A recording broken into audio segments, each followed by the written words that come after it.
Primero que nada, muchas gracias por tenerme acá.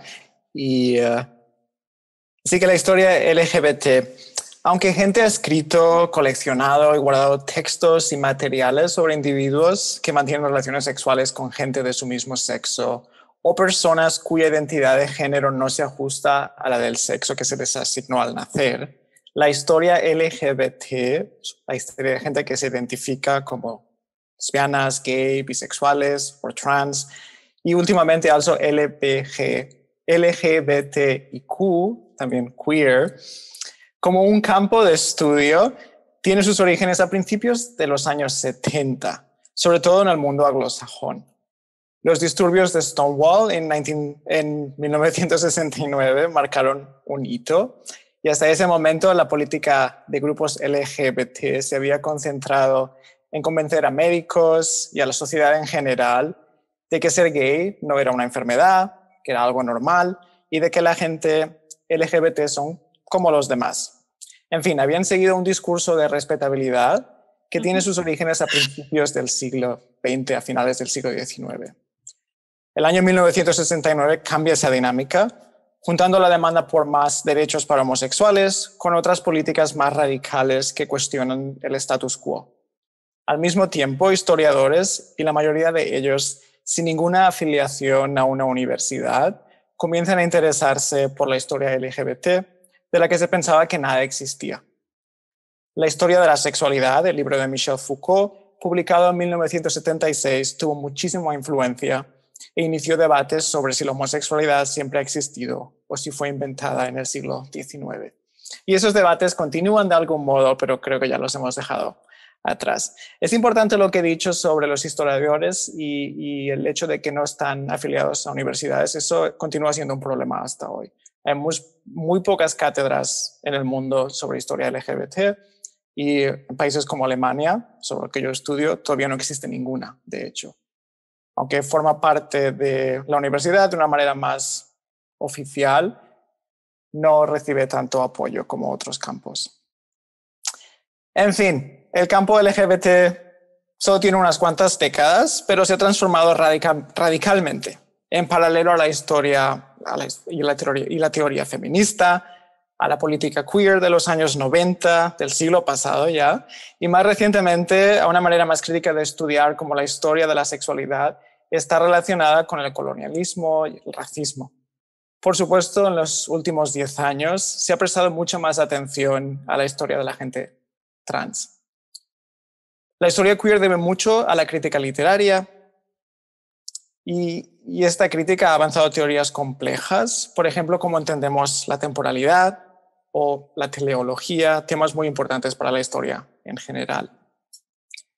Por mucho tiempo el foco de la historia LGBT ha sido contar las experiencias, las vidas de esta comunidad, pero ahora el objetivo de lo que se entiende con el término historia queer es mucho más ambicioso,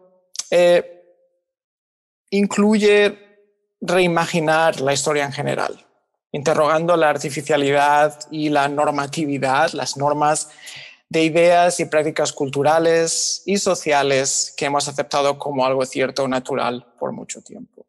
Así que esa sería de alguna manera la intervención, el aporte de la historia queer a la historia en general. Es que nos hace preguntarnos, cuestionar todo lo que hemos dado por sentado de alguna manera. ¿Y el aporte que ha entregado a la historia general europea? El mismo de alguna manera. Sí, simplemente ahora mismo a través de la historia queer nos podemos empezar a cuestionar cronologías, temporalidades, cómo entendemos el tiempo en general, como algo que es normativo. El tiempo lo hemos entendido como algo natural, pero de hecho el tiempo estructura la vida normativa, la vida del trabajo, la vida de la reproducción, la vida relacionada con el capitalismo. Y la historia queer nos hace preguntarnos cómo influye el tiempo, por ejemplo, en cómo uno vive su vida y vive su vida como hombre, como mujer y su vida sexual también. Y cómo puede uno también de alguna manera resistir las presiones, de esa normatividad.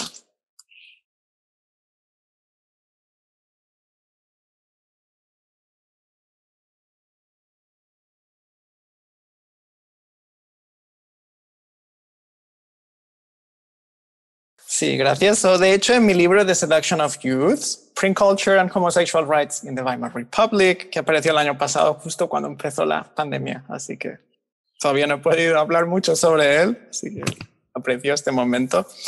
En el libro escribo sobre una organización gay y lésbica llamada la Liga de los Derechos Humanos, que existió en Alemania aproximadamente desde 1920 hasta 1933, cuando la toma de poder nazi reprimió brutalmente el movimiento homosexual. La Liga de los Derechos Humanos se creó en reacción a otros grupos más elitistas que existían desde los años 1890, grupos como el Comité Científico Humanitario, dirigido por el sexólogo Magnus Hirschfeld.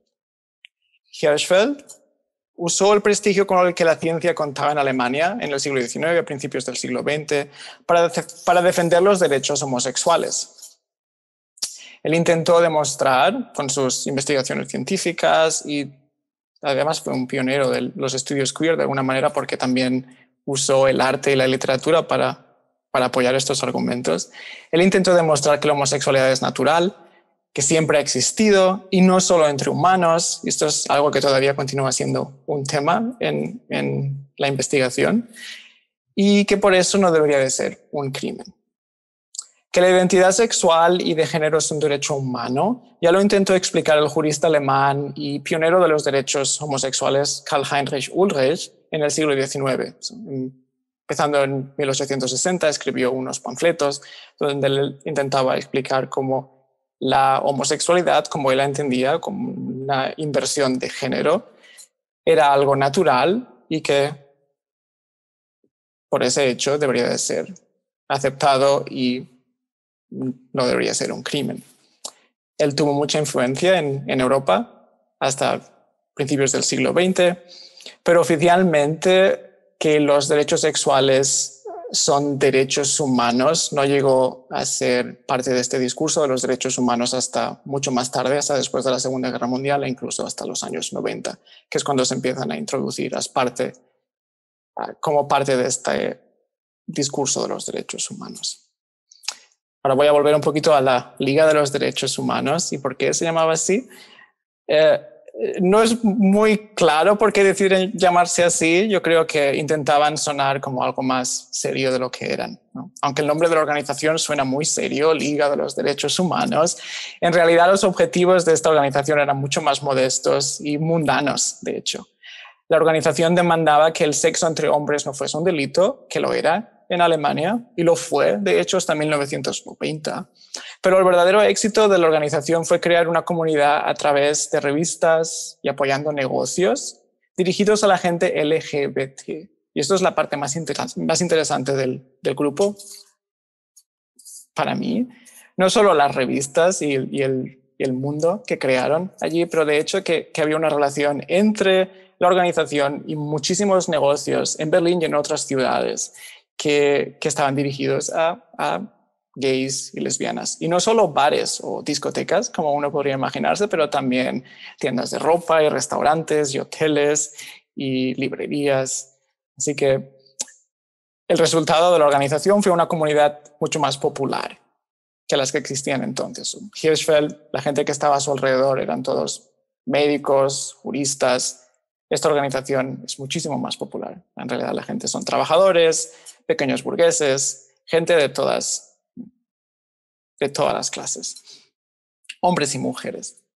Aunque la historia de la medicina ha sido importante para entender cómo las identidades LGBT se desarrollaron desde el siglo XIX, como hemos visto con Hirschfeld, grupos como la Liga de los Derechos Humanos demuestran que las identidades LGBT no se pueden entender sin la historia del capitalismo.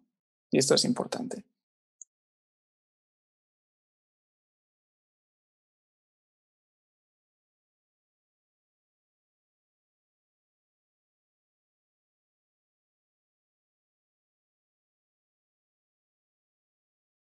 Es una muy buena pregunta y es difícil. Y es una de las limitaciones con las que nos encontramos cuando queremos estudiar la historia LGBT. ¿Cuáles son las fuentes? Hay fuentes. Y es por eso que debemos de crear de una manera un archivo nuevo, un archivo queer, un archivo LGBT que no existe posiblemente en el archivo, como lo imaginamos, como un edificio, ¿no?, de ladrillo. Así que ha habido distintas estrategias. Y en el caso de Alemania no es lo más complicado porque tenemos una sociedad que ya en el siglo XIX de una manera estaba obsesionada con la homosexualidad. Así que hubo tantos escritos científicos sobre el tema, sobre todo, y jurídicos, que uno ya tiene allí una manera como empezar. Y además, como estaba perseguida, uno puede acceder también a los archivos de la policía, donde uno encuentra una historia. Pero nos debemos preguntar, ¿esa es la historia que queremos contar? ¿Es una historia escrita desde la perspectiva de los opresores? ¿Cómo podemos volver esas fuentes entre algo que es como mucho más positivo? Y eso lo han hecho algunas personas, algunos historiadores, por ejemplo, intentando ver cómo textos científicos, muchos de los cuales incluyen testimonios, algo que era típico de la medicina o de la psiquiatría más que nada en el siglo XIX, son de una manera, las personas que dieron su testimonio están también creando su propia identidad, creando los términos con los que ellos se quieren entender y quieren que el mundo los entienda. Así que analizando esos textos de una manera un poco más oblicua, igual, nos ayuda a sacar un poco el poder que tiene la institución, la medicina, la psiquiatría o la ley en este caso. Lo mismo con textos o con archivos policiales. Como hay límites, como hay pocos fuentes y muchas de ellas son negativas, hemos tenido que buscar alternativas. Y como historiadores de historia queer o de historia LGBT, la literatura, la cultura, la pintura, el arte han sido fuentes que podemos usar para contar una historia de estas comunidades.